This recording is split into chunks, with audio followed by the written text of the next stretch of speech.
Hola jóvenes, sean todos bienvenidos a nuestras clases de psiquiatría.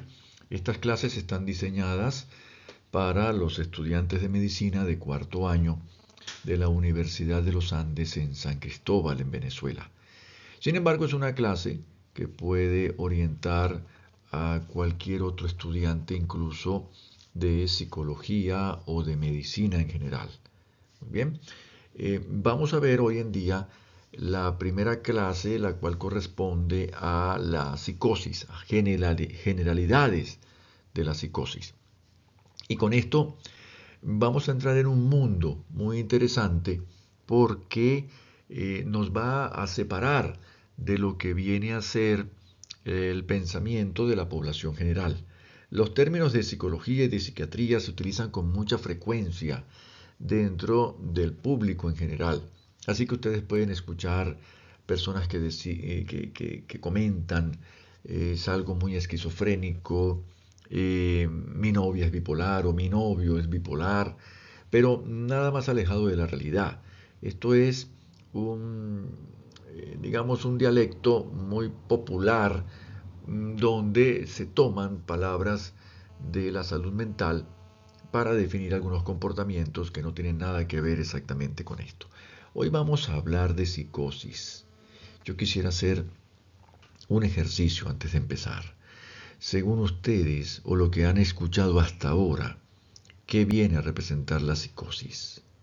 Cuando yo hago esta pregunta, muchos estudiantes me dicen, bueno, es locura, estar loco. Efectivamente, se conoce, en, digamos, en el dialecto no médico, a la locura como este comportamiento en las personas que no es normal y que tienden a verse extraños o raros. Bien. Entonces, pero en nuestra terminología tenemos el término de psicosis. Bueno, vamos a empezar a describir cuáles son los síntomas principales de la psicosis. Recuerden, psicosis es mm, una terminología muy general y de allí vamos a ver posteriormente algunas enfermedades que se caracterizan por la presencia de síntomas psicóticos, entre ellos la esquizofrenia, el trastorno bipolar, muy bien, el trastorno esquizofreniforme, etc. Si bien sabemos en esta introducción que el representante típico en psiquiatría de una enfermedad psicótica es la esquizofrenia, eso no significa que estos síntomas no se puedan presentar en otras entidades y en otras ocasiones. Así que sean bienvenidos y espero que sea bastante entretenida esta clase. Quisiera leer el primer ítem de esta diapositiva. Y dice lo siguiente: la psicosis es una enfermedad mental. Muy bien. Y su característica principal es la pérdida del contacto con la realidad. Es decir, que la persona no puede diferenciar entre lo que es cierto y lo que es falso. Para ser más específico, la persona empieza a tener una serie de síntomas que va a considerar reales. No siempre es así. Y hoy en día hemos visto que las personas, tal vez por el mayor conocimiento que existe, pueden diferenciar en algunas ocasiones que lo que les está sucediendo no es normal. Yo les voy a poner un ejemplo muy típico, que creo que se van a ubicar con él. Imagínense que ustedes están hoy en la mañana peinándose antes de ir a la universidad y apenas están peinando, escuchan una voz que les dice: Oscar, soy Dios, o soy el demonio, cualquier voz.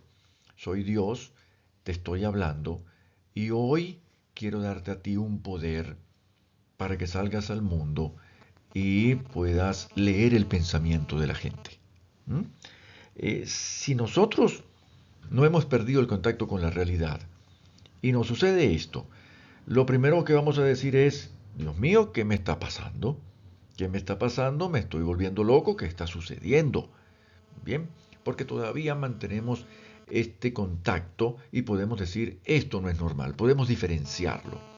Sin embargo, cuando existe ya una patología como tal, en muchas ocasiones no se puede diferenciar esto. Y la persona, al escuchar la voz, puede considerar que eso es cierto y que de aquí en adelante tiene la capacidad de leer el pensamiento de los demás. Bien, entonces se ha perdido ese contacto con la realidad, ya sea el ejemplo de que el televisor me envía mensajes, ya sea el ejemplo de que los extraterrestres me persiguen, ya sean muchos otros ejemplos. La gente me quiere hacer daño, la gente se ríe de mí y lo considera como cierto.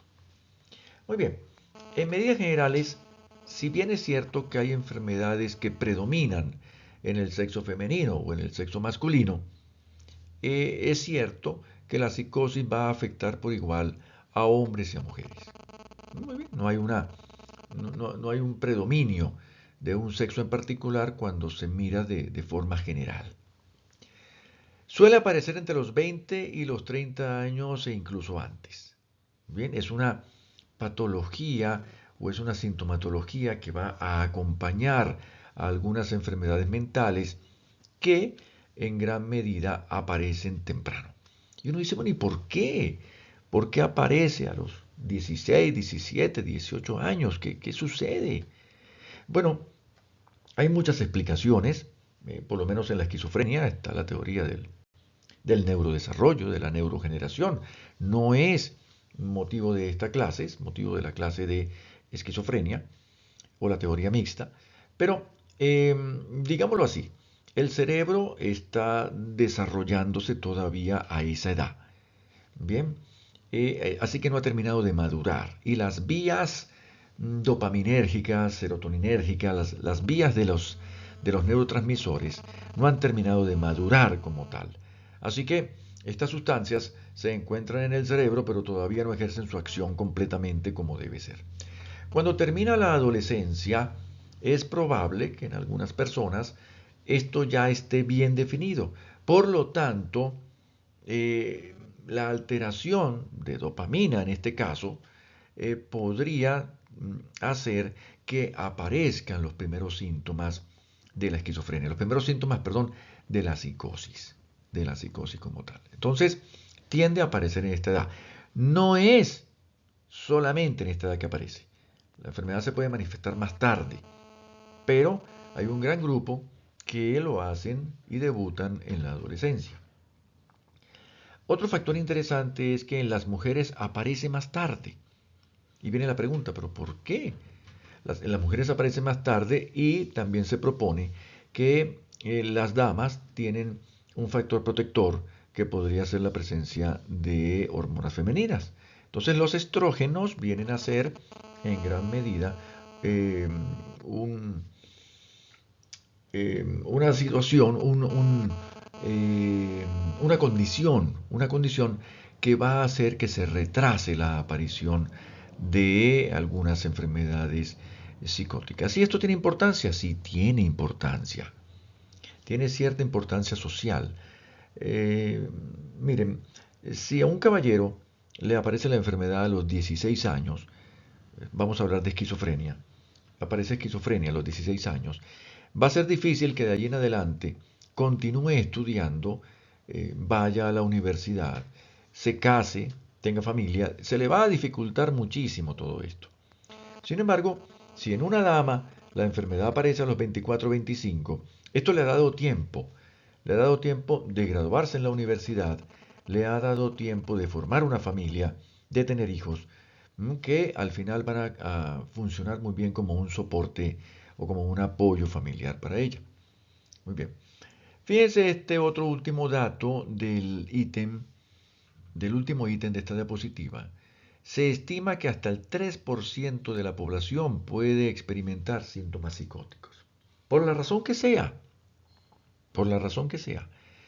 Y afortunadamente casi una cuarta parte de quienes presentan síntomas psicóticos no lo vuelven a hacer nunca más en la vida. Por situaciones, se pueden presentar por diferentes situaciones, como ya veremos más adelante. Bueno, así como el refrán dice que cada cabeza es un mundo, queriendo decir que cada persona tiene su propia forma autóctona de ver el mundo, pues la enfermedad también se va a manifestar de diferente manera en cada quien. Por supuesto que existen unos síntomas, unos signos que son comunes para la mayoría de las personas, pero la enfermedad puede variar lógicamente de una persona a otra. Así que no necesariamente, no necesariamente se va a manifestar igual para todos. Se puede desarrollar de una forma gradual a lo largo del tiempo. Les voy a poner un ejemplo con la enfermedad de Alzheimer, donde comienza poco a poco, hay algunos olvidos, a veces la persona puede perderse y los familiares le achacan esto a que fue intoxicado, a que lo querían robar, a que, bueno, anda descuidado, le faltan vitaminas, etcétera, y va pasando inadvertidamente. En la psicosis puede ser igual. Puede empezar de una manera que, bueno, no se le presta tanta atención, el familiar o el mismo paciente le va restando importancia, de tal manera que la enfermedad va pasando inadvertida hasta que por fin debuta con una gran cantidad de síntomas psicóticos. Pero por otro lado también puede aparecer de manera brusca. Una persona que la enfermedad inicia con una gran variedad de síntomas, alucinaciones, ideas delirantes, que empiezan de la noche a la mañana, como el ejemplo que les puse anteriormente de que usted esté en el espejo y ese día escuchó una voz. Muy bien. Entonces, eh, ya esos síntomas son obvios tanto para el paciente como para las personas que los rodean. Y la persona se convierte o empieza a tener una conducta extraña. Vamos a continuar con la siguiente. Bien, definitivamente, sea cual sea la creencia que se tenga, hasta este momento, desde un punto de vista científico, tenemos que estar claros en que el órgano que se afecta en la psicosis es el cerebro. Bien, el cerebro, donde pues están las emociones, las percepciones, el pensamiento, el razonamiento, la memoria. Bien, cuando una persona se enferma, el cerebro va a experimentar una serie de cambios que se van a notar, que se van a ver. Bueno, toda alteración que tenga que ver con la mente o con el cerebro, por supuesto que permite la interpretación de otros escenarios como facultades de lectura de pensamiento, espíritus que lo poseen, etcétera, etcétera. Y no estoy diciendo que estos fenómenos no puedan ocurrir. Yo lo que estoy diciendo es que esos fenómenos, llamémoslo, son inexplicables y el primer pensamiento de nosotros en nuestra cultura occidental es: aquí está sucediendo algo, aquí hay una alteración, muy bien, y luego ya pues pueden venir los demás pensamientos como ustedes lo quieran. Muy bien. Entonces, se ve afectado el órgano del cerebro y se producen alteraciones como ustedes lo están viendo en todo esto que dice la diapositiva. Cuando esto ocurre por primera vez, cuando a la enfermedad debuta, entonces hablamos de primer episodio psicótico. Y se habla de primer episodio psicótico porque está descrito el primer episodio psicótico durante la adolescencia, durante la edad adulta. Eh, Hay una línea de investigación que son primeros episodios psicóticos y estas líneas de investigación muestran que ocurren cambios morfológicos, cambios estructurales a nivel cerebral antes y después del primer episodio psicótico. Bien, ya lo decía Kraepelin, hay una especie de demencia precoz, hay como una especie de alteración de la inteligencia, de los procesos cognitivos, una atrofia cerebral, y aunque sea muy pequeña, hay estudios que muestran que esto puede suceder. Continuemos hacia adelante. Bien, cuando decimos que la psicosis ocurre en el cerebro y que por eso van a aparecer una serie de síntomas, pues definitivamente el tratamiento principal para reestructurar esta química del cerebro hasta este momento es un tratamiento farmacológico, pero no solo farmacológico. La farmacología va a permitir, con una serie de moléculas nuevas, bueno, intentar que se vuelva a la normalidad, a que se nivelen estos neurotransmisores que se han alterado en el cerebro.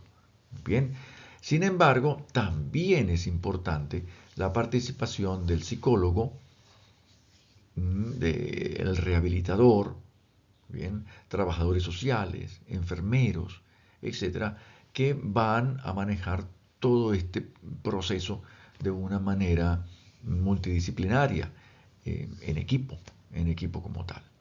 Perfecto. E incluso el apoyo espiritual es importante. Muy bien. Y el apoyo de la autoestima y toda esta serie de cosas. Pero tenemos que estar claros en que el tratamiento principal es el farmacológico. Y con esto quiero hacer aquí un paréntesis. En realidad no es solamente farmacológico, hay una técnica que se conoce como terapia electroconvulsiva, que es el conocido electroshock. Bien, y en este caso, eso también puede mejorar la psicosis, también puede mejorar los síntomas psicóticos y no se utiliza ningún fármaco. Hay una serie de protocolos establecidos internacionalmente para iniciar el tratamiento con terapia electroconvulsiva. Así que existe un equipo multidisciplinar compuesto por todos estos especialistas que ya les he comentado y que van a planificar un tratamiento para que el paciente se recupere. ¿Cuál es la idea?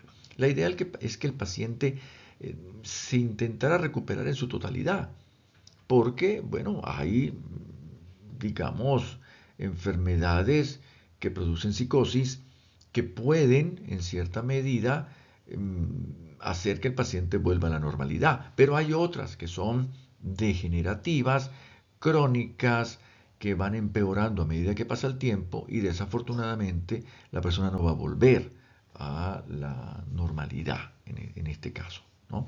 Ya lo veremos cuando veamos las clases de trastornos por uso de sustancias, cuando veamos las clases de trastorno bipolar y de esquizofrenia.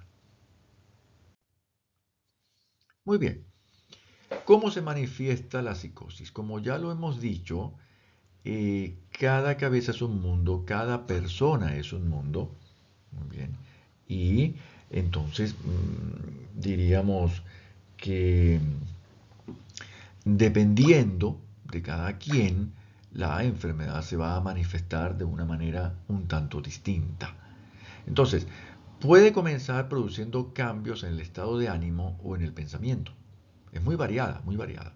En el pensamiento, sensaciones de que ahora me están persiguiendo, sensaciones, pensamientos de que yo tengo un poder, pensamientos de que soy millonario, pensamientos extraños, de que me leen la mente, de que yo leo la mente, de que me roban el pensamiento, de que el televisor me envía mensajes, toda esta serie de situaciones un tanto extrañas. Muy bien. La persona entonces puede expresar estas ideas extrañas. Muy bien. E incluso en la primera ocasión, cuando llegan estos síntomas, pues no sabe qué le está sucediendo. Y pues se siente mal, se comporta mal, puede asustarse, etcétera. Yo recuerdo uno de mis primeros pacientes cuando empecé como psiquiatra, era una joven de 24 años, ingeniero, estaba recién graduada de ingeniero y comenzó a tener una serie de alucinaciones auditivas que la insultaban, que le decían cosas. Ella llega a mi consulta porque ha tenido un intento suicida y ese intento suicida era con la finalidad de acallar esas voces, ¿bien? De que ya no siguieran fastidiándola. Ya cuando nos ponemos a hablar, ya aparecen toda esta serie de alucinaciones o de ideas extrañas y comenzamos a trabajar en eso. Así que a menudo cuando esto ocurre, la primera vez, la persona lógicamente no sabe qué está sucediendo, se asusta y bueno, comienza una serie de estrategias para intentar comprenderlo, comprender estas voces. Como habíamos dicho, los síntomas varían de unas personas a otras, pueden cambiar a lo largo del tiempo, malestar, pero no siempre es malestar. Puede haber malestar si las voces le insultan, puede haber un malestar si las ideas son de que lo persiguen, de que le van a hacer daño, pero en muchas ocasiones las ideas pueden ser de que tiene un poder, de que tiene mucho dinero, ¿no? De que es una persona famosa. Y esto no necesariamente es egodistónico con respecto a lo que el paciente sienta. Puede ser egosintónico, puede sentirse bien con, con todas estas ideas que le están ocurriendo. Pero en muchas ocasiones lo que ocurre es preocupación. Bien. A veces vienen precedidos de otros problemas. Es decir, que antes de que aparezcan los síntomas de los que estamos hablando, pueden haber algunas alteraciones como falta de concentración, lo que trae como consecuencia una disminución en el rendimiento académico o en el rendimiento del trabajo, falta de energía, se deprime, no duerme bien, ansiedad, se aísla, se encierra en su cuarto, no quiere salir. La cosa es que hay un cambio con respecto a cómo era el paciente antes. Bien, voy a utilizar aquí una terminología que se aplica en la esquizofrenia, la cual la clasifica como presencia de síntomas positivos y síntomas negativos. Esto se refiere a los síntomas como tal, no a si es buena o mala la enfermedad o si son buenos o malos los síntomas. Bien, síntomas positivos se le describe a aquellos en los cuales son muy evidentes, son floridos, bien, alucinaciones, ideas delirantes, mientras que los síntomas negativos, como su nombre bien lo dice, son los que negativizan al paciente, los que lo apagan, pérdida de concentración, pérdida de la voluntad, pereza, que no querer salir de la casa, aislamiento, todo esto que baja la dinámica en el cerebro del paciente. Entonces, dentro de los síntomas positivos, tenemos dos muy bien establecidos. Uno de ellos es o son las alucinaciones. Ya sabemos que una alucinación es la percepción de un estímulo que no existe, ¿bien? A través de los sentidos. Así que van a haber tantas alucinaciones como sentidos tenemos. Los más clásicos, pues las alucinaciones auditivas y visuales. Las mucho menos frecuentes, pues ya olfativas, gustativas, táctiles e incluso sensaciones dentro del cuerpo de que se tienen animales en el estómago, que los intestinos se mueven, etc. Dentro de las alucinaciones como síntoma psicótico y síntoma positivo, recuerden que eso se utiliza en la esquizofrenia, se encuentran las voces, escuchar voces. Es lo más típico, lo más típico. Pero no solamente pueden ser voces, pueden ser ruidos, animales, bullicio, cuchicheos, bien, pueden ser un motor que está en el oído dando vueltas, que no tiene nada que ver con tinnitus ni estas otras alteraciones. Entonces, lo principal, lo más frecuente son las voces. Se pueden experimentar de muchas maneras. Una voz, varias voces, hablan entre ellos, discuten entre ellos, se dirigen a él, le insultan, le comentan la vida. Por ejemplo, dicen, mírelo, ahora se sentó, mírelo, ahora se levantó y va a caminar. Y esto 24 horas al día. Bien, por lo menos cuando está despierto. Voces que le dan órdenes, que lo controlan. Quiero que hagas esto, quiero que vayas y hagas aquello. Bien, que le empiezan a controlar. Bueno, las voces pueden variar muchísimo, muchísimo. Muy bien. Tenemos otros tipos de alucinaciones menos frecuentes, como ya les comenté, que pueden ser las visuales, táctiles, olfativas, ¿no? O de las sensaciones corporales. Continuemos. Y el otro gran grupo de síntomas positivos y de síntomas psicóticos son los delirios, que están conformados por una serie de ideas delirantes. Ya les hemos hablado sobre las ideas delirantes, que son estas ideas que son falsas, que no ceden con el razonamiento y que por supuesto no se les puede dar una explicación religiosa o cultural dependiendo de la sociedad donde viva el paciente. Entonces los delirios, como dice aquí, son creencias reales para quien los experimenta, pero pues no para los demás. Y esta persona, como ya les dije, ha perdido el contacto con la realidad y considera que esta creencia que tiene, que esta alteración del contenido del pensamiento, es por supuesto real, es cierta. ¿Ven? Y cuando se le dice eso no es cierto, pero mire, ¿qué dinero va a tener usted? ¿O por qué Dios lo va a escoger a usted? ¿Por qué? Bueno, porque sí, porque yo soy el elegido. ¿Y por qué no? E incluso a veces se le dan explicaciones a las personas que parecieran muy convincentes, ¿no? Utilizan falacias y tratan de convencer que uno dice, pues sí, es cierto, ¿no? Mi mujer me engaña, yo sé que mi mujer me engaña, estoy seguro, pero le consta, doctor, pero para que me conste tengo que entrar al hotel y verla y mirarla y saber verla allí. Eso no va a suceder. Yo lo digo porque ella, pues yo la veo en su mirada y su mirada, con su mirada me está queriendo decir esto, me está queriendo decir lo otro. Muy bien. Incluso en incluso en nuestras sociedades a veces se utilizan terminologías que parecieran síntomas psicóticos. Yo recuerdo el caso de, no, ahora exactamente no me ubico, pero de un juez, un ministro, alguien que dijo, yo le vi los ojos y con eso comprendí que él era inocente o que era culpable. Muy bien, esas son percepciones delirantes.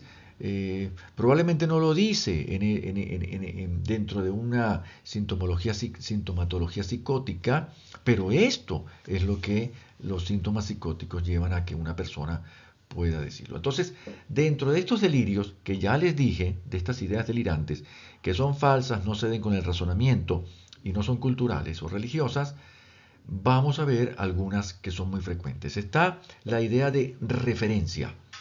La idea de referencia es muy típica en la esquizofrenia, ¿eh? Ninguno de estos síntomas son patognomónicos de la esquizofrenia, pero se ve con mucha frecuencia. La persona cree que le miran, que hablan de ellos, que le lanzan mensajes, señales.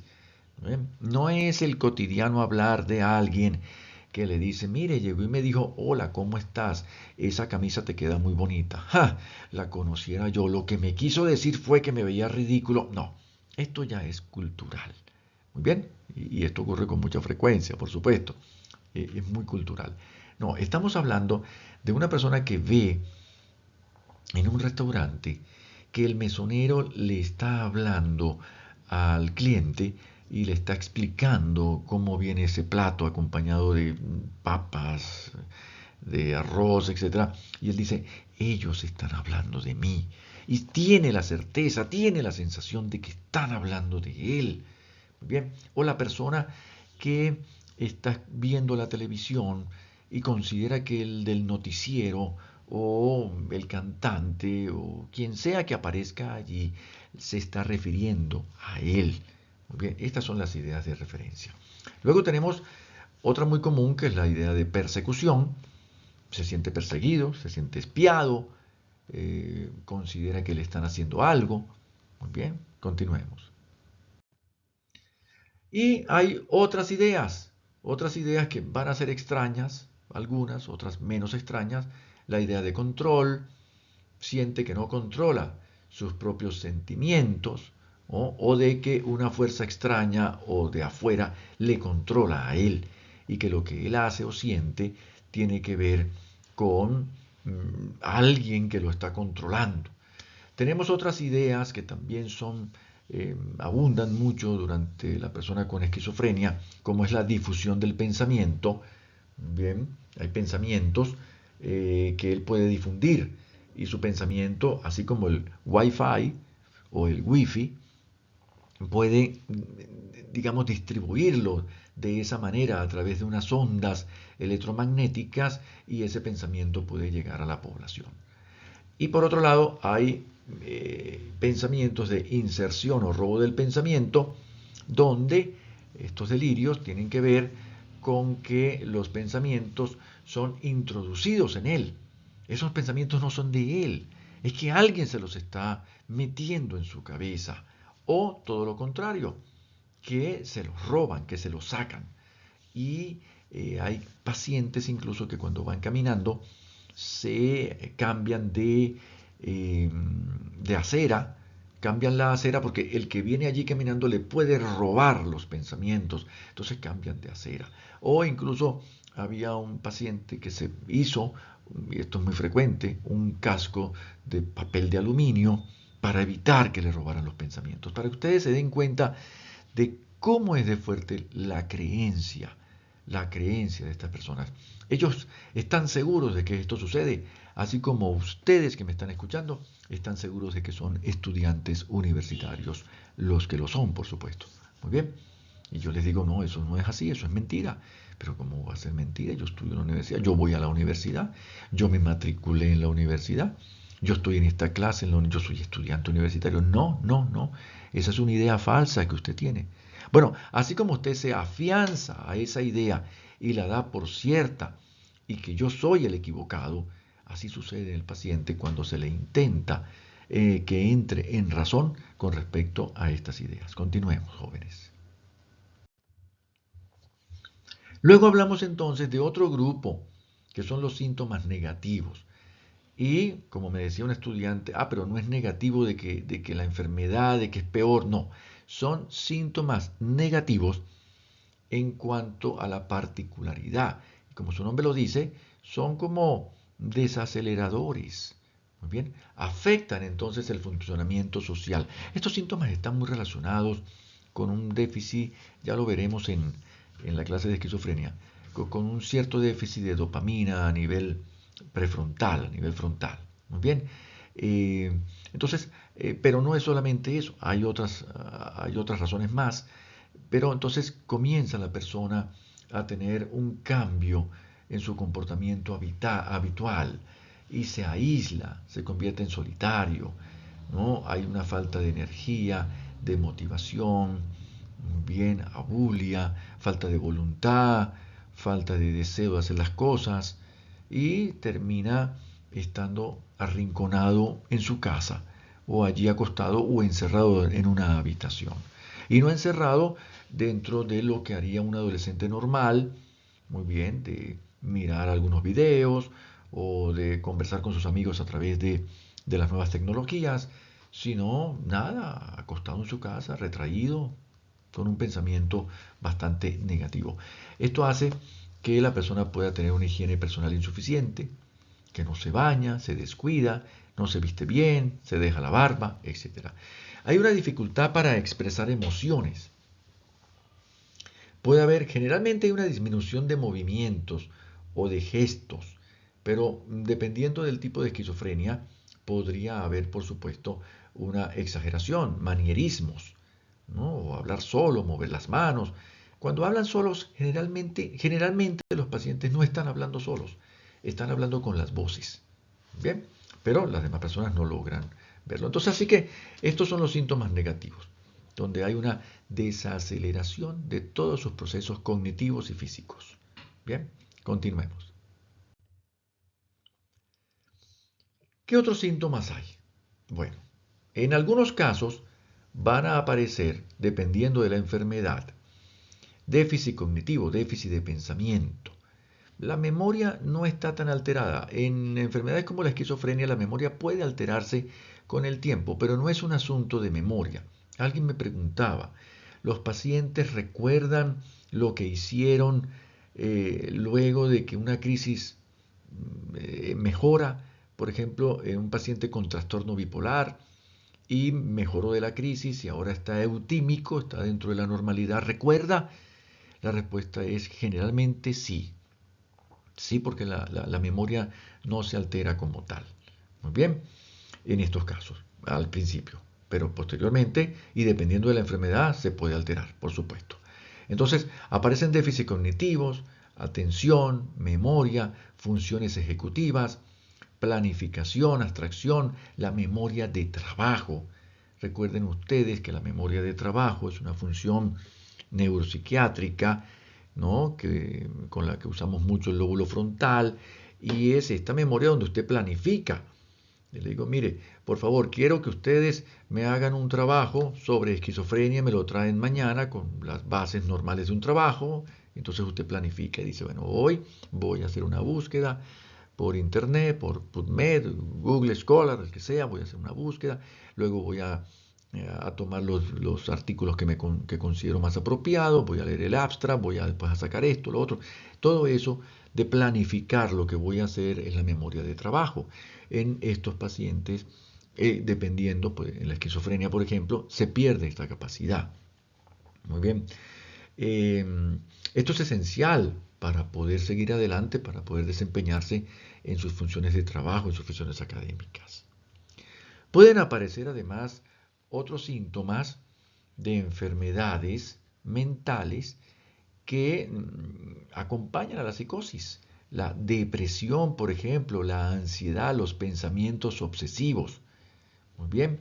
Y esto va a necesitar un tratamiento adicional. Ya no es solamente el medicamento antipsicótico para nivelar probablemente el desorden de neurotransmisores que está ocurriendo en el cerebro, sino necesitamos nivelar, bueno, quiero decir, no solamente para nivelar la dopamina, por ejemplo, sino también se necesita un medicamento para mejorar la depresión o la ansiedad.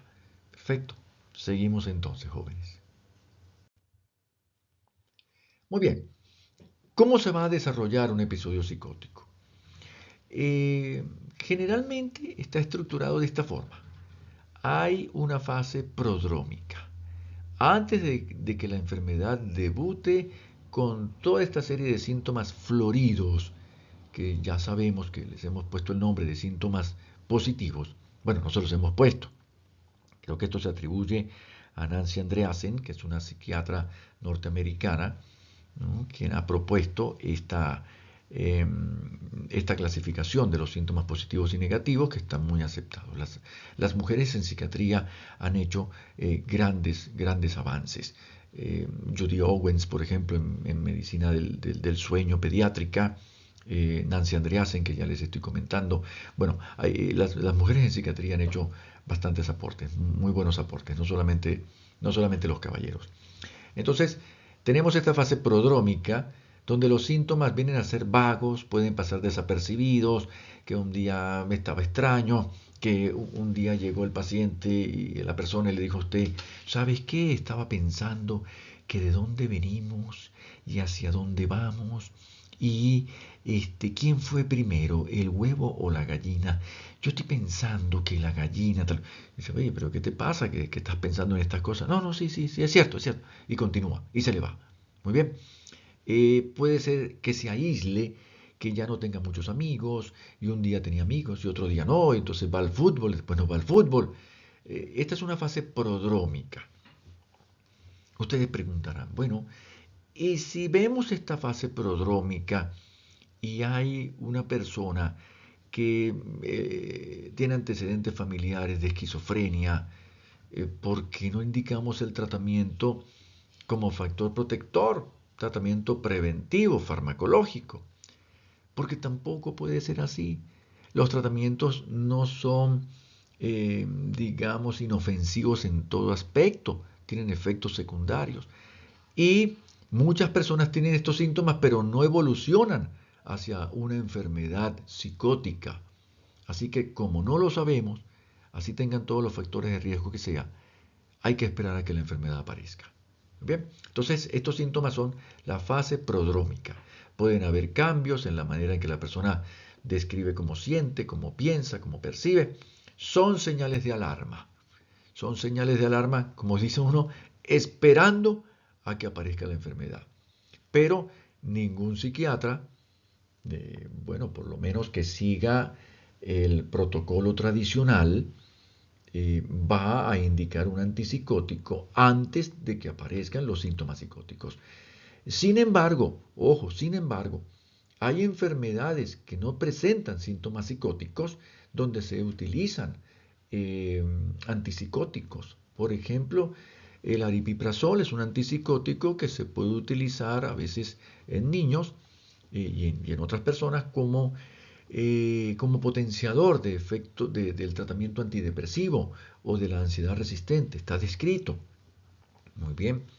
En personas con trastorno obsesivo compulsivo, que no mejora con el tratamiento convencional, también el antipsicótico se puede utilizar. Lo que quiero decir es que no, no es que no se pueda, sino que el protocolo nos dice, oye, eh, vamos a esperar a que hayan síntomas psicóticos porque los síntomas no están muy bien definidos, tiene cierto aislamiento, bueno, probablemente sea depresión, utilicemos el antidepresivo, etcétera, etcétera. Muy bien, pero en un protocolo establecido hay que esperar a que aparezca un síntoma psicótico.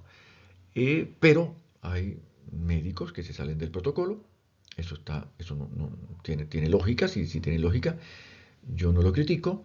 Lo único es que, como se está saliendo de un protocolo, debe decírselo al paciente o al familiar del paciente. Vean ustedes como médicos.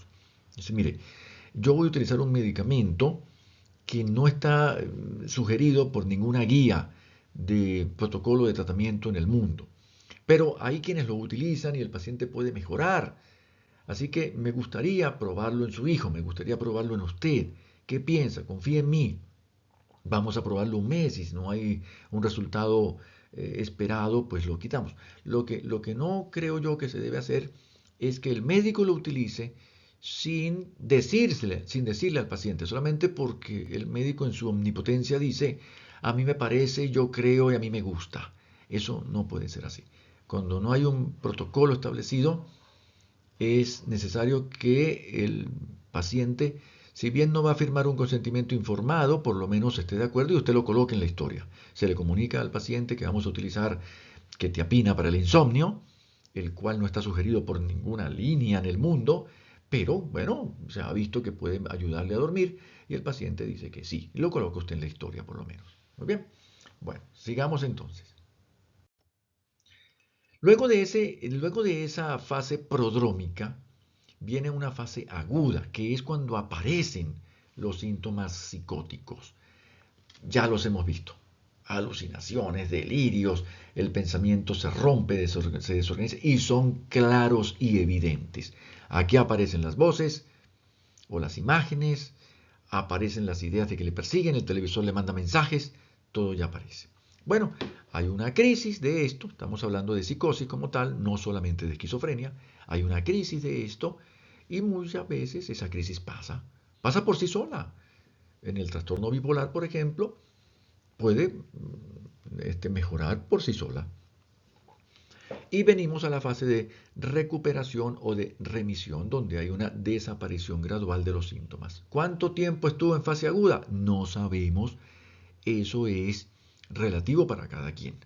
Pueden ser días, semanas o meses. Bien, hay una desaparición gradual de los síntomas y depende de muchos factores, ¿no? El tiempo que ya tiene la persona con la enfermedad. Si toma medicación, por supuesto que la mejoría se espera que sea mucho más rápida.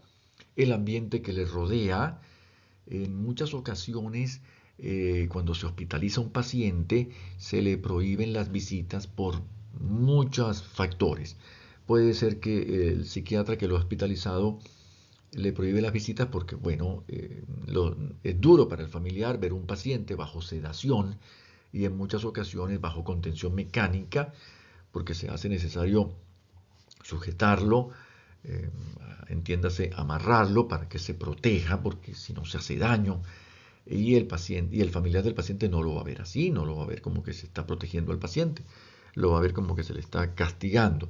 Bueno, esa es una alternativa. La otra es que en muchas ocasiones las familias, muy bien, como la familia que tiene este apellido Mata, entonces la familia mata. Y puede ser que la familia tenga mucho que ver en las crisis del paciente. Entonces se aleja un poco, se rompe ese contacto. Muy bien.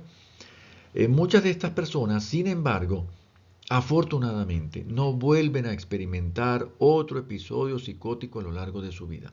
No son muchas, no es la mitad, es aproximadamente una cuarta parte, un 20-25% de quienes han presentado un episodio psicótico no lo vuelven a presentar nunca más. Ojo, que no sea un episodio psicótico por consumo de tóxicos, porque se intoxicó con marihuana, se intoxicó con cocaína o con sus derivados de la sal o de la base de la cocaína.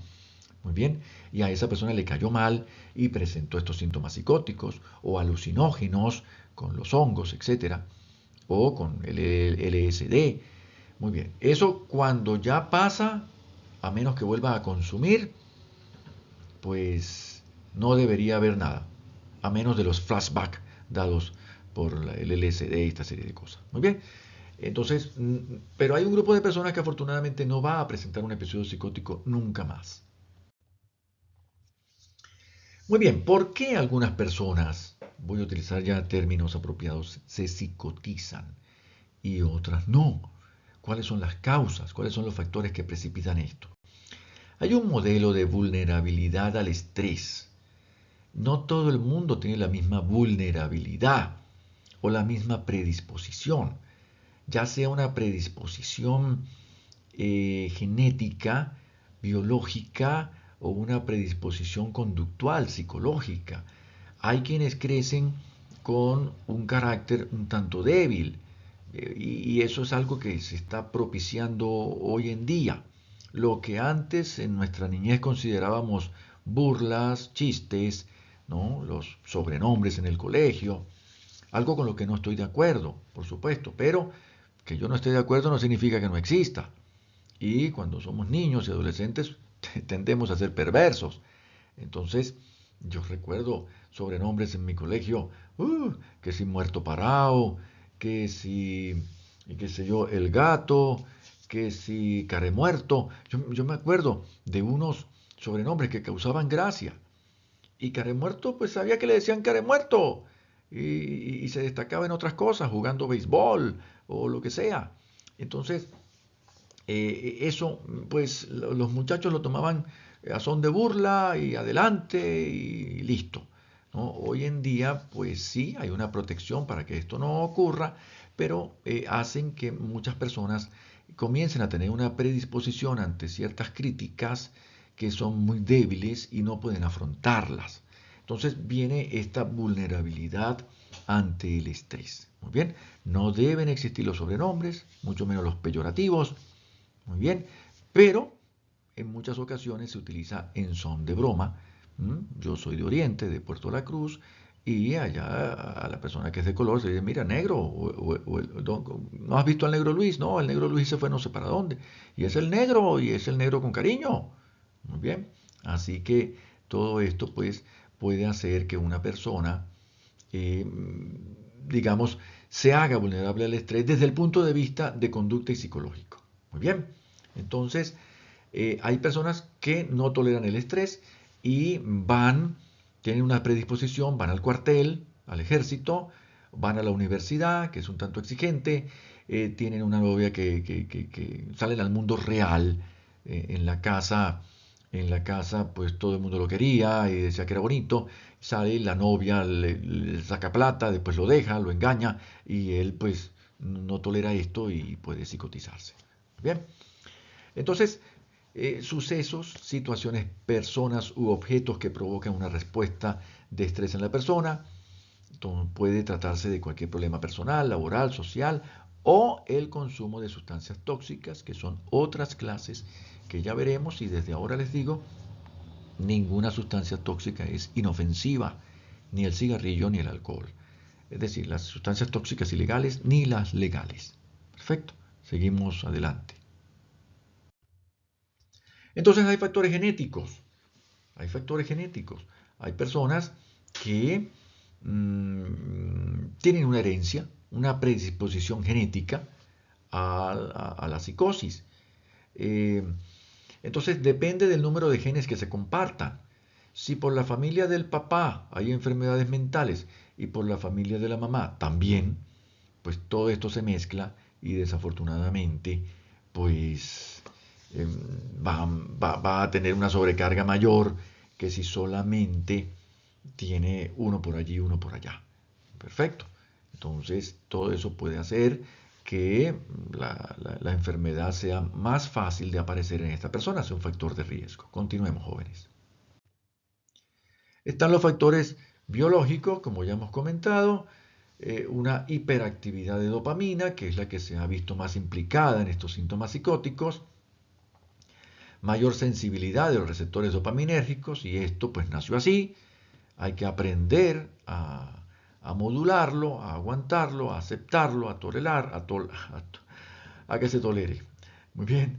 Eh, pero, eh, pero no es culpa ya de la persona. Esto ya viene, pues, por supuesto, ¿no? Entonces, ya ustedes imaginarán una persona que tenga una predisposición a esto y esté en un ambiente donde se le hace acoso, muy bien, porque una cosa, como ya lo dije anteriormente, son los sobrenombres del colegio de todos, y el que le ponen care muerto le dice al otro, qué sé yo, mira para el cielo, y el mira para el cielo le dice al otro, el enano, y entre todos ellos pues se ríen, y todo el mundo tiene su sobrenombre. Eso es muy diferente a un acoso en el cual todo el mundo está en contra de uno de ellos, o le rompen los cuadernos, o le queman un libro, o le dan patadas, o le esconden cosas, o es el único al que le ponen el sobrenombre.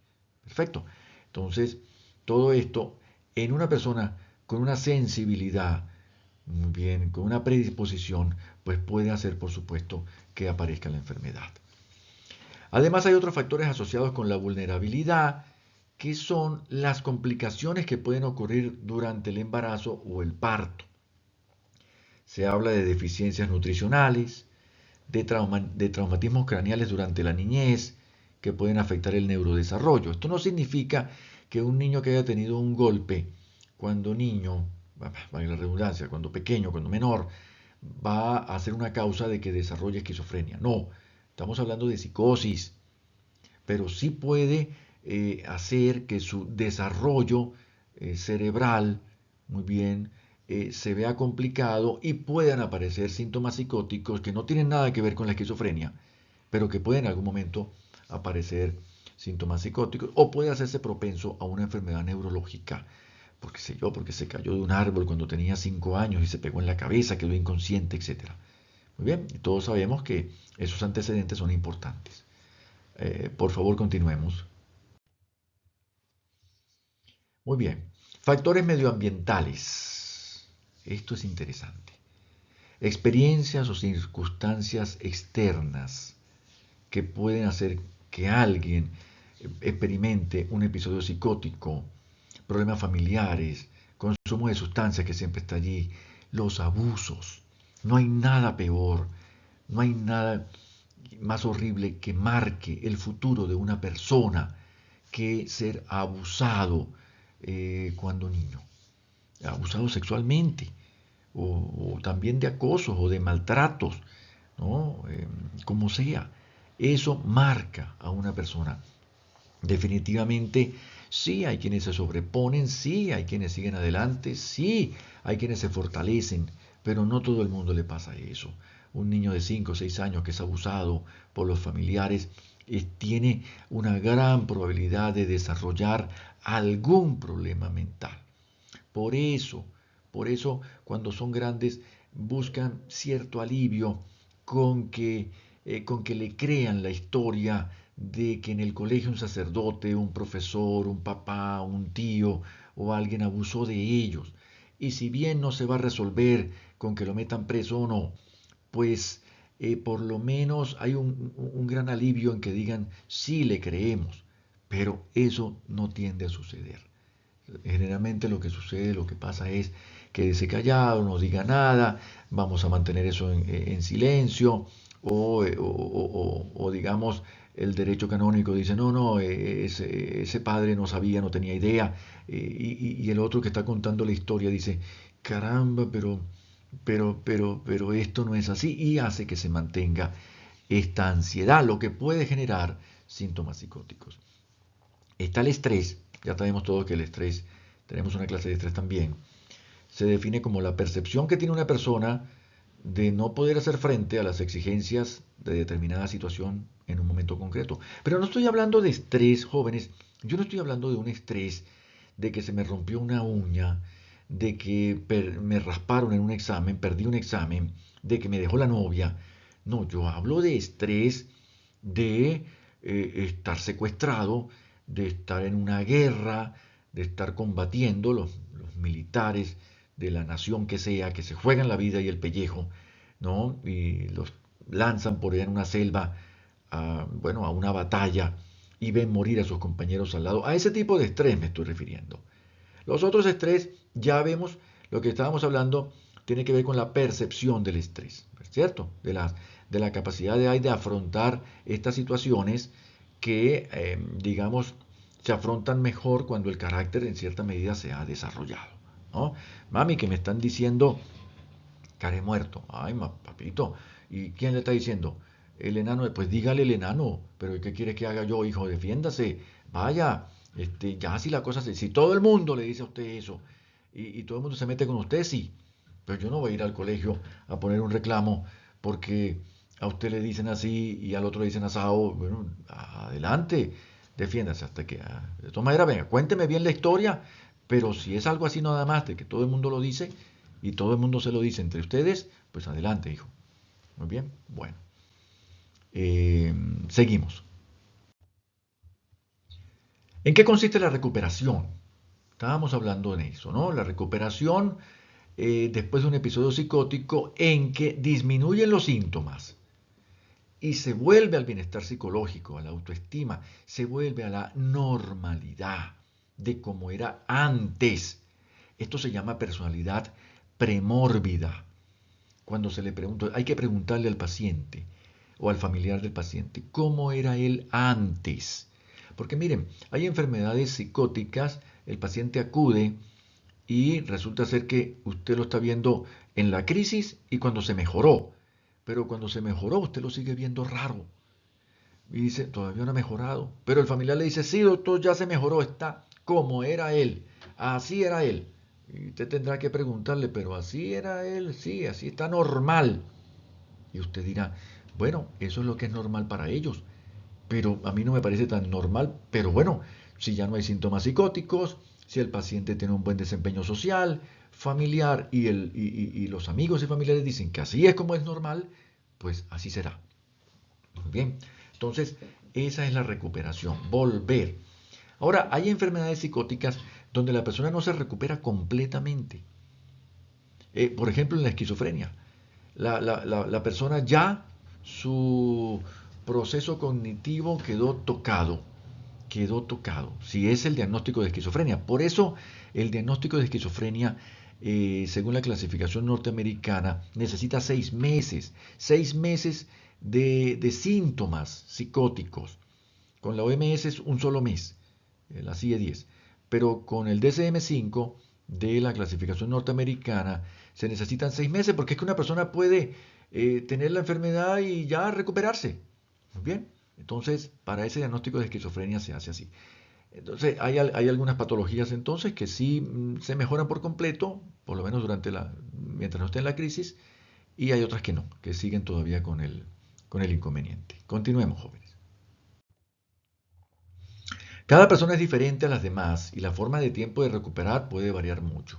Y recuerden que tiene que ver también con el tratamiento.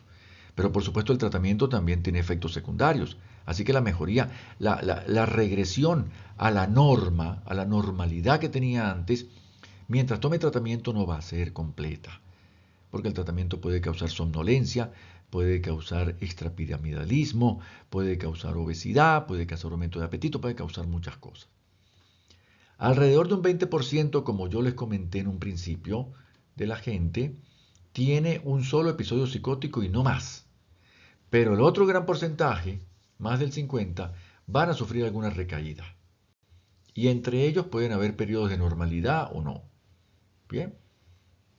Bueno, seguimos. Para algunas personas, como el 20%, ese otro 20% que nos faltó, las dificultades pueden mantenerse en el tiempo, incluso tomando la medicación.